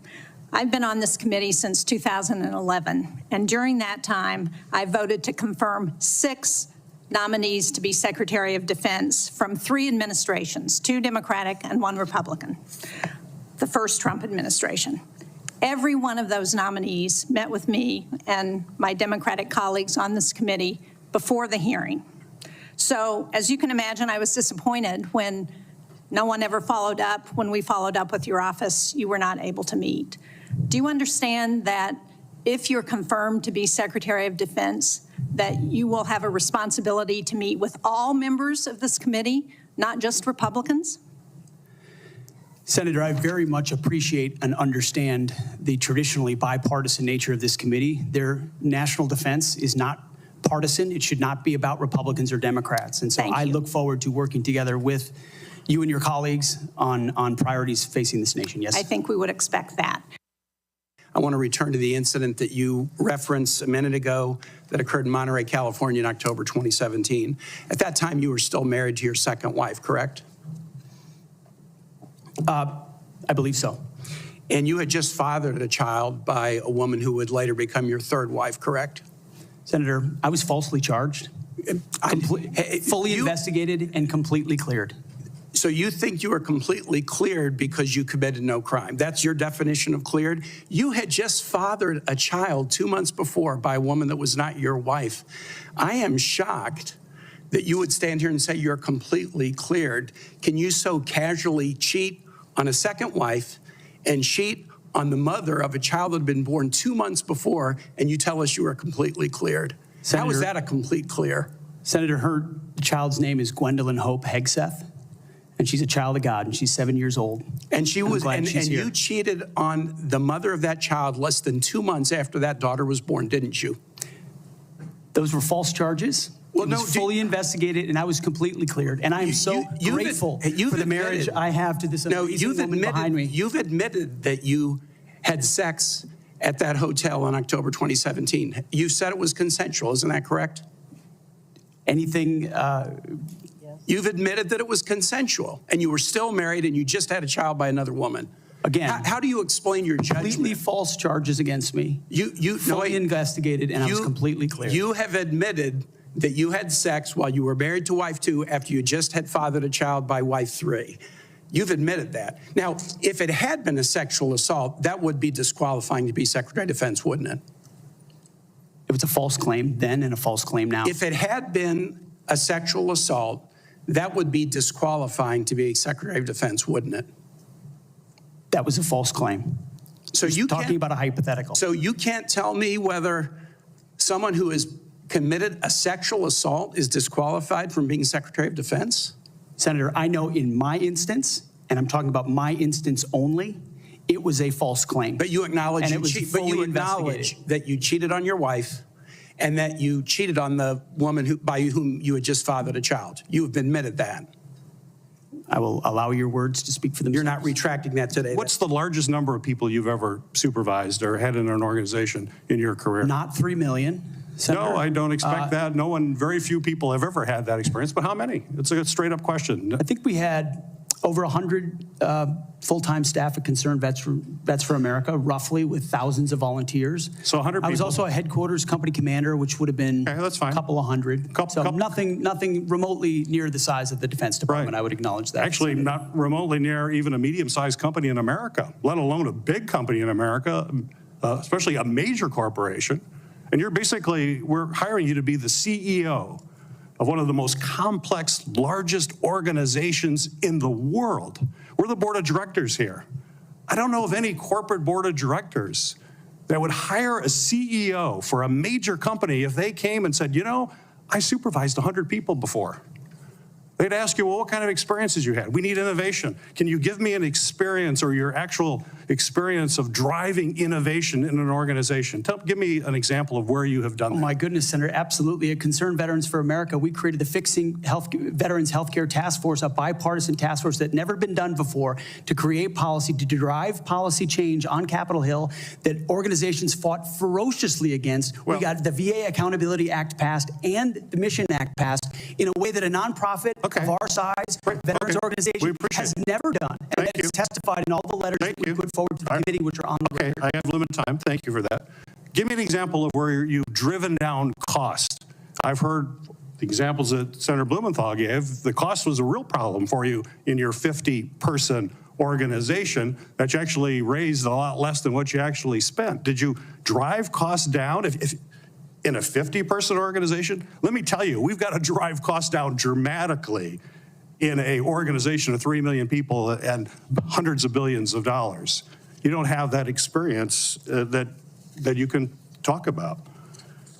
To me, this is, or acquisition reform. Acquisition reform, you bring that up. Have you had experience in acquisition reform? I've written about and studied on acquisition reform. Have you actually done it? Because what we need in the hands of our warfighters better change, because we're not doing it well right now. It better, and we need people who have experience actually doing that. You know, you talk about standards. Again, I'm going to go back to CEO of the most complex organization in the world. I don't think there's a board of directors in America that would hire you as a CEO with the kind of experience you have on your resume. You talk about standards. You talk about raising or lower, we have a problem of standards in the DOD, and we have to raise standards for the men and women who serve. Do you think that the way to raise the minimum standards of the people who serve us is to lower the standards for the Secretary of Defense? That we have someone who has never managed an organization more than 100 people is going to come in and manage this incredibly important organization and do it with a professionalism and has no experience that they can tell us that they have actually done that? I have real problems with that. This is not about other issues that are brought up. They're all very important. I'm just about trying to get things done, managing efficiently, and having the best people who have demonstrated that in a large organization. And I'm sorry, but I don't see that in your background. There are a lot of other things you can do very well. You're a capable person, but you have not convinced me that you're able to take on this tremendous responsibility with a complex organization and having little or no significant management experience. Mustafa, we have to consistently listen to right-wing MAGA people whine and complain about affirmative action, about DEI, who's not qualified. And they literally are standing up and shouting from the roof for wanting this completely, grotesquely, unqualified, unmitigated disaster of a choice, Peter Hegseth, to lead the world's most lethal military. Not only that, the Republicans have refused to allow all members of the committee to have access to his FBI file. They failed to interview the woman that accused him of sexual assault. They did not talk to wife number 1 or wife number 2 or wife number 3. And this man he doesn't have red checks. He doesn't have red flags. He literally has neon signs that go up in New York's Times Square that says, "Do not hire this white man." But they are like, no, Master Trump wants him, so we gotta do what Master Trump says. I mean, I don't know where you start with something like this. You know, this is one of the toughest jobs that anyone can fill inside of an administration. So you can't be unserious, you can't be unqualified, and you can't be unprepared. You got $1 trillion budget. You have to make decisions about China and the Ukraine and North Korea and a number of other crises and potential crises across the planet. So you got to really know your stuff. You also got to be somebody who understands that you have a very diverse set of folks who are both active duty and civilian workers who are underneath of your charge, underneath of your umbrella. So when you're out there having these conversations, when you're on Fox News or other places talking about DEI and how people are not worthy of some of the jobs that they hold, getting rid of generals, all these different types of things you're saying that are all sort of rooted in racism and misogyny, then how can those folks actually follow you? Now, I have many members in my family who are in the military. We go back almost 100 years that I know about. And it's important in the chain of command of being able to respect the individual who is above you and to know that they have a working knowledge, a set of expertise, really, about what they're asking you to do because, one, you're putting lives on the line, and two, you're in charge of very important sets of decisions. So this gentleman, he's no Lloyd Austin, right? We've had Lloyd Austin on the show before. We know his resume, how amazing he is. He's not a Chris Miller or a Mark Esper or a James Mattis or Ashton Carter or Chuck Hagel. Many people remember Chuck Hagel, or Leon Panetta or Doms Rumsfeld. All these folks, whether Democrats or Republicans, came with a resume of experiences. Whether we agree with their policies or not, they had been through the fire. And then you bring forward this. Now, the question becomes, we know that there is, I don't know what the number is, 36 million registered Republicans, whatever the number is. Is this the best that you actually have? To put this individual as possibly leading, one of the largest sets of budgets, of sets of actions, of individuals. And then it goes back to what you shared at the beginning of this, Roland. When they talk about DEI or they talk about affirmative action, we know over decade upon decade, century upon century, that there have been unqualified white men who have been pushed into positions and supported. But this is a position where if you're not coming from straight out the gate knowing your stuff, there are others in China, in North Korea, and in Russia, a number of other countries who are going to have individuals who are talented and who know what they're doing. So this is incredibly important, and it makes no sense to have this individual up for this position. If we want to talk about gutless Avis, Joni Ernst, U.S. Senator from Iowa, served in the military, understands personally sexual assault, and now she's going to vote for Pete Hegseth. The Republicans have had a massive pressure campaign against senators to vote for this man. And if you want to see despicable, this is Ari Fleischer, who was the press secretary to George W. Bush, President George W. Bush. Ari, who knows better, tweeted this: Pete Hegseth is crushing it. It is refreshing to hear someone relentlessly focus on warriors and lethality without playing Washington's word salad game of forcing nominees to talk like social workers who run government agencies. And this is how I responded, Avis. This is a joke.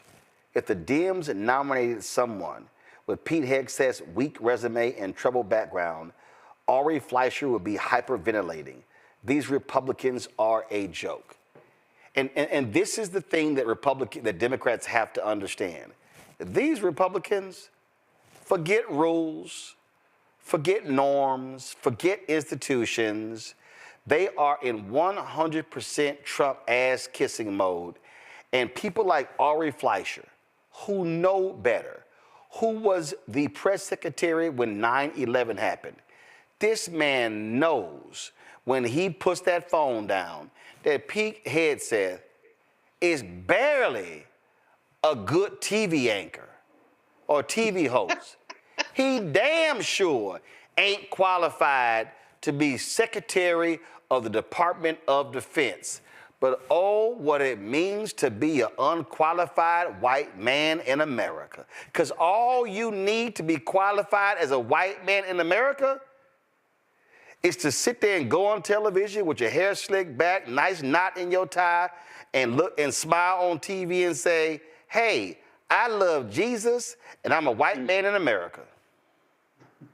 And I hate everybody that's not white. You can't leave that part off. Okay. Here is, you know, it is so infuriating that you have someone, as you mentioned, the least qualified person to ever, as far as I know, be considered for this position. It is absolutely disturbing, given, as you mentioned, the gravity of this position. But we have to understand he wasn't nominated based on qualifications. And he's not the only one. A whole bunch of Trump's nominees, the overwhelming majority of them actually, have nowhere near the level of qualifications that someone would actually need to be competent in the position that they are being nominated within. But they do fulfill one very important qualification. And that most important qualification is they will do whatever the hell Donald Trump wants them to do. That is the only qualification that anybody cares about. This is why the Republicans will vote for someone who is clearly unqualified, because that's what Donald Trump wants. And they don't want President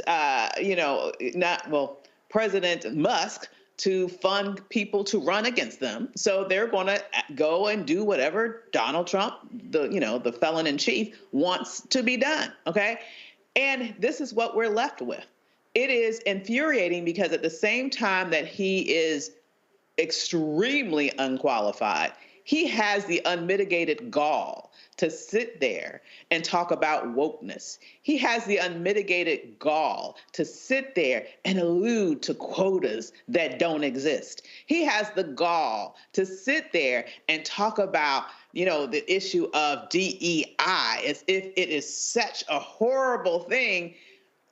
And the reality is, the reason why there is such a backlash to DE&I is because the existence of that puts a kink in the plan of his reality. Because without that, and prior to that, the norm was to have unqualified white men hogging everything or anything. There was no need to have this discussion, right? And so now he has to, he's in this space, he's completely unqualified, and he has the nerve to sit here and talk about other people's qualifications. It's the height of hypocrisy. But once again, it really is America going back to maybe when they believe it was great, because that's certainly a harbinger of that era. The thing here, again, being that they love to, people have been trashing the white fire chief in Los Angeles. Well, woman, okay? And then I saw that ignorant fool, Megyn Kelly, complaining that the two underlings under her were also lesbians. And so, oh my goodness, we got these, we got two white women and one black woman, all three lesbians. Lord, what the hell are we gonna do? And then they want to sit around and they want to yell, who's ignorant, who's incompetent, who has no business being here. And they love saying this stuff about black people. They call Vice President Kamala Harris a DEI hire. So I got no problem saying it. Pete Hegseth is an unqualified white man, and they are chomping at the bit. Then you got Will Cain at Fox News. He just been riding for his boy. But Will Cain is a perfect example. It's no shock Will Cain supporting Pete Hegseth. Will Cain was an unqualified white man when he got a job at ESPN.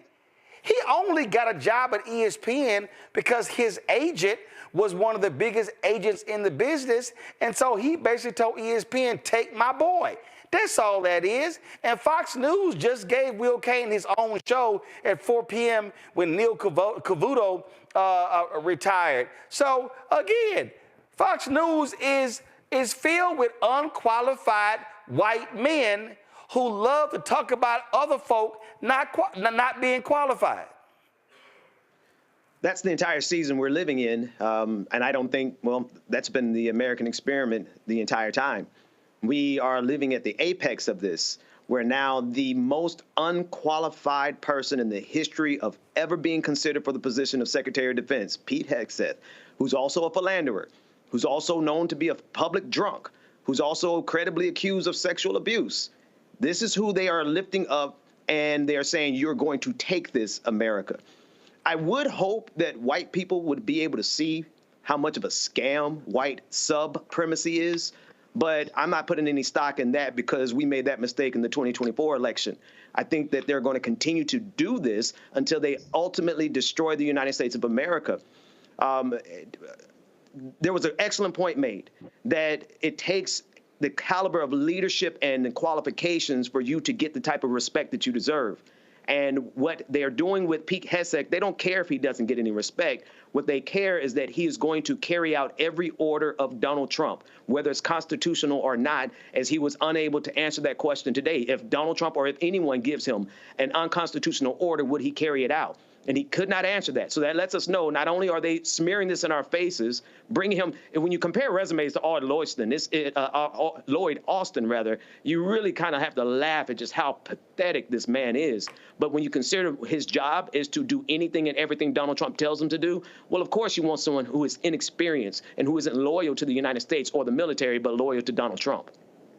And what is truly amazing to me, which I found to be absolutely hilarious.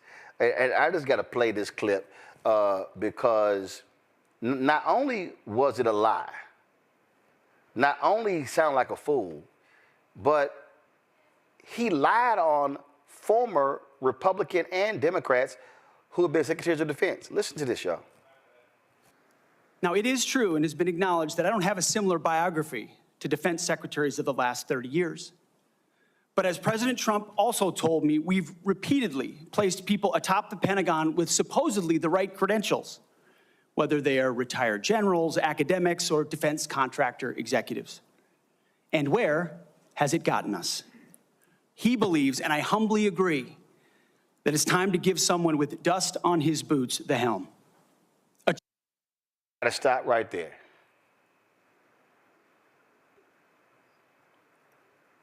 I cannot believe this sumbitch sat there and said that. Lloyd Austin led troops in combat in Iraq and Afghanistan. Dust on his boots. You've had Republicans, dust on their boots. And Pete Hegseth is sitting here acting as if he's been in the armed forces for 30 years and I put in the time. How dare you denigrate the service?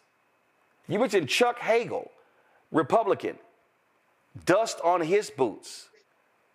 But this arrogant ass sits there and these Republicans, that's right, that's right, that's right, he got dust on his boots. Pete Hegseth is so unqualified that he literally could not hold the jacket of retired four-star General Lloyd Austin, the current Secretary of Defense. He could, matter of fact, if they were in a room having a conversation, and if Pete Hegseth started talking, he would give the look that any father, any daddy gives to their son when he look at him like, shut your little dumb young ass up. This man can't even, he don't even know. Senator Tammy Duckworth just exposed his dumb ass. He named 3 countries that wasn't even in the group. And she said, go do some homework. See, here is the mistake. And I know why we do it. I know why we do it. And I understand it.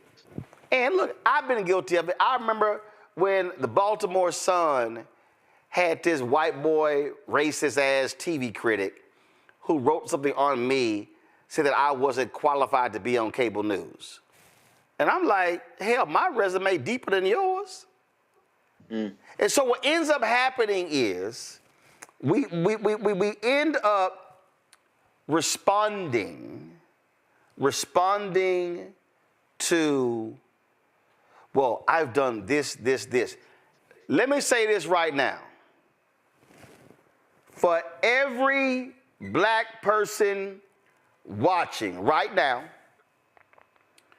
for every Latino watching right now, for every woman watching right now, when one of these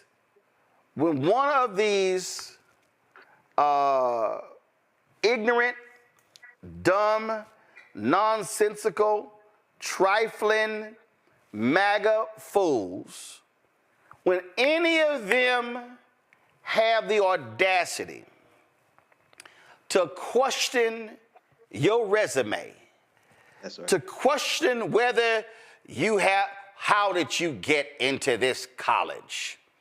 How did you get into this university? How were you able to get this job? I want all of y'all to do exactly what I would do when they say that, which is, quote, the great Della Reese. Sorry about the inconvenience. Thanks, you. Thank you, Thank you, Sheriff. Thank you. Kiss my entire ass.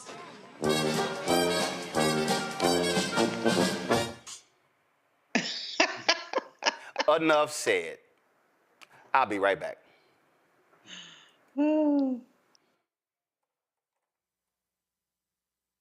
Coming soon to the Black Star Network. But y'all, when you're on that stage, or when you're and you're seeing 2 and 3, 4 generations in the audience, that's got to speak to you about the power of what y'all have become. Oh, most definitely. I think we were doing our show before our break, and remember, I was watching this kid. I could not take my eyes off him because he was about 9 or so. He was sitting in the front row with his Over on the right-hand parents. side, yes.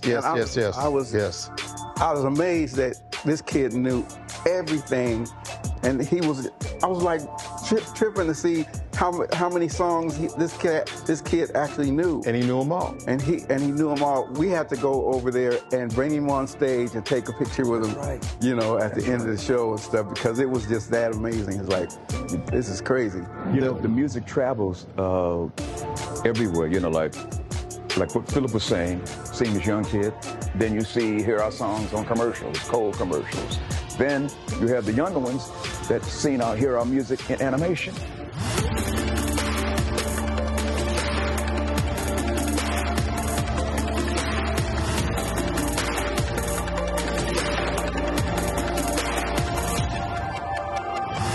I'm Russell L. Honoré, Lieutenant General, United States Army, retired, and you're watching Roland Martin Unfiltered.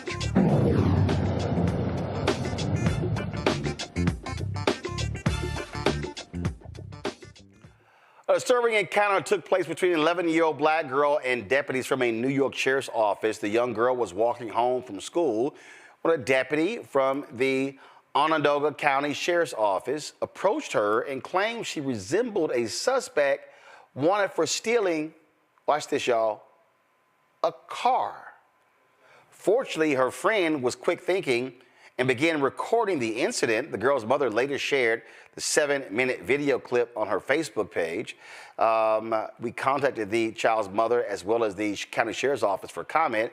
They did not respond for our request. Here is some of this video.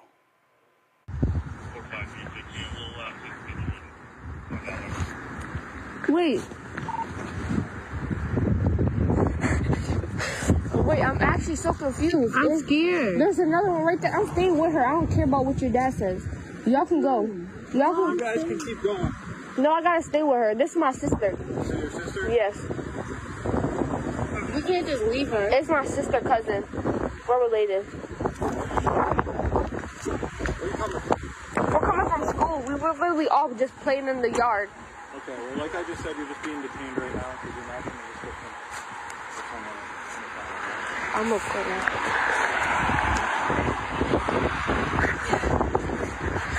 partner needs a picture of that shit. It's not you, you're good. So we're wearing the exact same thing you're wearing. They stole what? Car. Oh. She can't drive. What do you mean? Most kids can't drive and they're still out here stealing cars. That's a 6th grader. Yeah. I got 12-year-olds driving those Kias and Hyundais.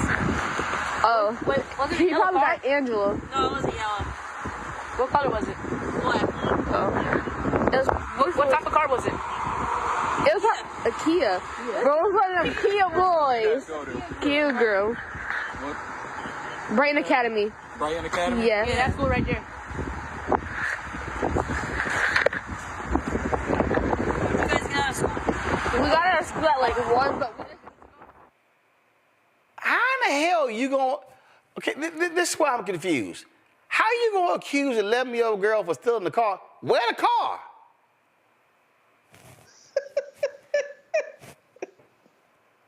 I mean, what happened here, Avis? The 11-year-old girl go get a tarp and drive the car into an alley and then put a tarp over it and cover it up? You know, maybe they thought black girl magic was literal. I mean, maybe they thought she was able to make the car disappear. That's the only way this makes any sense whatsoever. It is absolutely stupid. I have to say, I sometimes see this feed on Instagram that shows little clips of completely useless police occurrences. And this would certainly fit in that feed because that absolutely makes zero sense. I am hoping that her parents have their lawyer on speed dial right now because thanks to their stupidity, she needs to have her entire college education and beyond paid for by that specific locality's government for the harassment that she felt and whatever emotional damage may come as a result. This is just dumb, Mustafa. 11-year-old girl? How you accuse an 11-year-old girl of stealing the car? The same way because they don't see our children as children. And in many times they don't even see them as humans. You know, we see this play out time and time again, you know, where we have law enforcement that oversteps, that doesn't think things through. They could have very easily asked the little girl, where do you live? And made sure that they went to her mother's house or father's house or family's house and asked whatever questions they wanted to there. But it really boils down to, and I know it's hard for some people, not our folks, but other folks who often see these situations, they don't really understand that through many eyes of law enforcement, they just don't see our kids as children. They see them as potential criminals or as folks who need to be checked. So we got a lot of work that still needs to happen. And I don't want to just say it on training because we always want to talk about training law enforcement. It's deeper than that. There's some psychological work that has to happen also. So I'm gonna stop there because this kind of stuff just gets me heated, and that's not where we need to be. We need to be strategic. Her parents, as Avis said, need to make sure that they have legal representation because these types of things are not going to stop as long as officers are not, held accountable for their actions, just like they try and hold other people accountable for theirs. Lord, these people are just dumb as hell. All right, then. Mustafa, Avis, Ben, I appreciate y'all being on today's show. Tomorrow, folks, I'm going to get into Jack Smith releasing his report against the twice impeached, criminally convicted felon-in-chief Donald Trump. That's what he will be called on this show. So we'll break those things down tomorrow. All right, folks. Let me say this here, and this is really important here. I had a conversation earlier today with somebody. We were talking about we were talking about, man, what's up with black media? Why is it black media reporting this, reporting that? Let me just be honest with y'all. Nearly all these black media people, they're not doing news. They're not. We got to be real. Black Enterprise is not doing business stories anymore. They're a conference company. That's fine. That's your business model. I get it, but they're not. Essence is not really out there writing news stories. Ebony ain't writing news stories. Jet doesn't exist. I go to Blavity. No disrespect to folks at Blavity, but what do? They rewrite stories. They're aggregating. That's what they're doing. So what's happening out there in black-owned media is what you see are folks looking at what's happening in white media and then turning around and rewriting those stories, slapping their byline on it, and put it on their website. What are you actually finding that's real and original at the root? Some limited stuff at the griot. But the reality is, what we are being fed in Black America, we're being fed a lot of reality show drama, conversations about LeBron, MJ, or Kobe, who's the GOAT, BS, memes, and what viral videos that go out. And let me be clear, I ain't got a problem. I ain't got a problem with entertainment, not all damn day.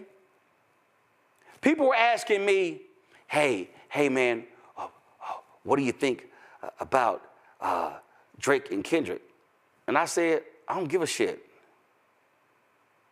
We were in the middle of a fucking election for President of the United States. Do you actually think I had time to give a shit about what Kendrick and Drake were saying back and forth? Now, if you're a music critic, that's fine. But I did not give a damn. I don't care what Jocelyn, who she fighting on Zeus Network. I really don't. I don't give a damn. But what we need to understand is right now, we are facing an existential threat in our community. Right now, what we are seeing right now, we are seeing the targeting of programs and initiatives that specifically have been about advancing opportunities for Black people. Meta, Amazon, all these companies talking about getting rid of DEI. It's not just DEI. It's not, oh, no longer are you going to have the DEI person, that particular job, that they never had P in their responsibility, never had a staff, never oversaw budget. You know what the real issue here is, folks? The money, the contracts, supply diversity, business diversity. That's what's really going on here. They want to get rid of all the contracts. And so when we're talking about Black-owned businesses, and we need Black-owned businesses, and we've got to own and build. How are you going to do that when you can't get contracts? See, I love the simple Simons out there. Yeah, Roland, you got $350,000 from the Kamala Harris campaign. Y'all do know BET got $10 million. Who owns BET? Viacom, Paramount, Sherry Redstone, who sold the company to Larry Ellison's son. That's who benefited financially from the $10 million. You know who got money? Sinclair, Comcast, CNN, which is Discovery Warner. You know who got money? iHeart. You know who got money? Nexstar. You know who got money? Liberty Media. See, all these Black folks love talking about, you got $350,000. Y'all do know that $600 million in advertising went through the agencies in the Harris campaign. Let me say it again, $600 million. Where in the hell do you think that money went? That don't even include the PACs and everybody else. So I need everybody out there to understand, while you are whining and complaining about, man, we need black media, we need to be covering this, we need to be telling our own story, how you gonna do that without contracts?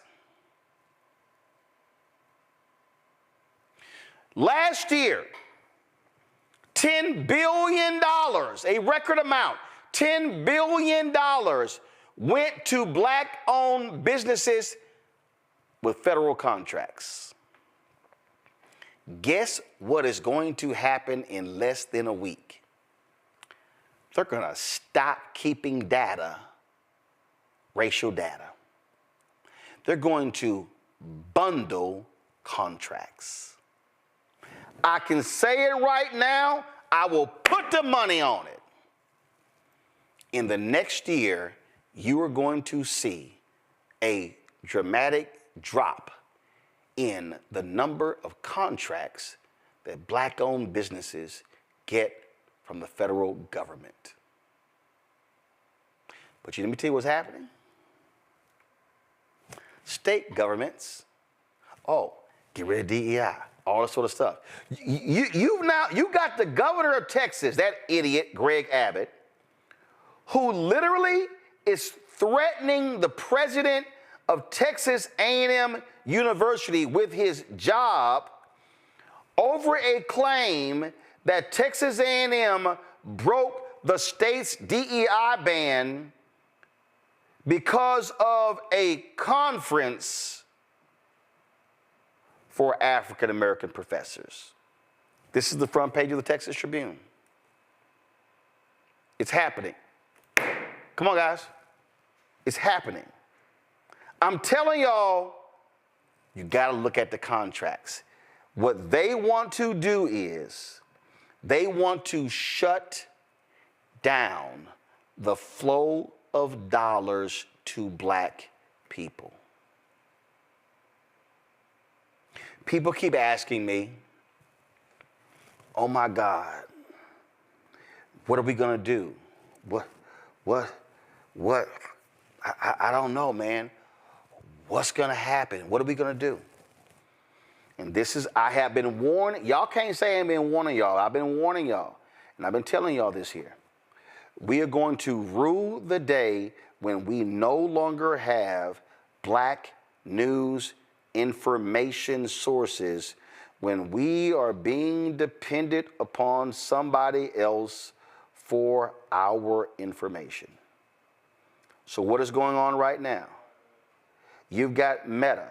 You've got Mark Zuckerberg kissing the ass of Donald Trump. A story came out today that said Jeff Bezos, Mark Zuckerberg, and Elon Musk are going to be sitting on the platform on Monday. They're controlling the information flow. They're controlling how you get information. The algorithm is going to determine what you see and what you hear, which means that we have got to understand when Kathy Hughes said information is power. What do we always hear? I wasn't aware of how to access the contracts. I wasn't aware of how to access the grants. Well, guess what? If you don't have information sources telling you about these things, you don't know where to go. You don't know how to access them. I'm telling y'all right now, listen to me clearly. Over the next 4 years, Black America and all of America is going to grow more ignorant and clueless about what's going on, and they won't know what the truth is if we stay on the existing path. This is why, for now 2 years, I've been telling you. Stop living on Twitter. Stop living on Instagram. Stop living on Facebook. Stop living on TikTok and download and invest in Fanbase.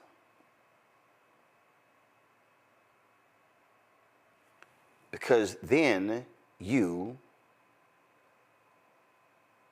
can have access to social media that is not censoring what you have to say.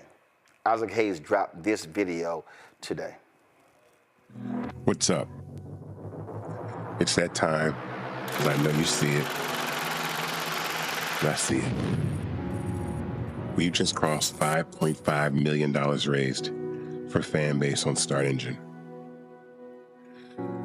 I don't think people understand how important this moment is, because as these apps climb the app stores, including Fanbase, there's only one that you can have equity in. And all these other apps are billion-dollar apps, $17 billion, $1 billion, raising $900 million. And then there's us.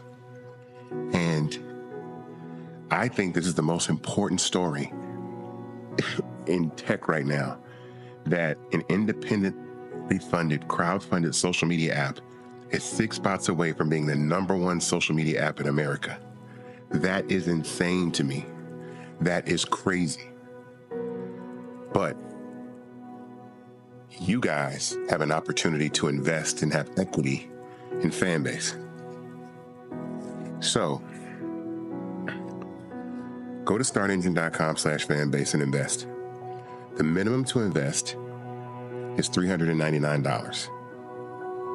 Come and invest, and I'll send you a link to invest right now. Do you understand that if you want to run an app up, run up Fanbase? It's the only one you can own. This is the craziest market opportunity I've ever seen, and I don't think it's clicking. So, shout out to all the new investors who have just joined us, and shout out to those of you who will be joining us real soon. Welcome to Fanbase. That's a social app. When you start watching what you consume. So the reason we talk about why supporting this show, and I'm going to go in depth tomorrow as well so you can understand. But what you don't realize is the right has this entire plan. It is a 50 to 100 year plan to completely have a stranglehold on our politics, on our courts, on media. Mass media is how people get information. Right now, there are more than 3,000 people, who are watching on different platforms. So that means that if I had 5 people sitting here, I'm talking to more people right now. Understand this here, I'll put it this way. I am talking to more, if this was a mega church, if this was a church, we would be called a mega church. I want you to think about that.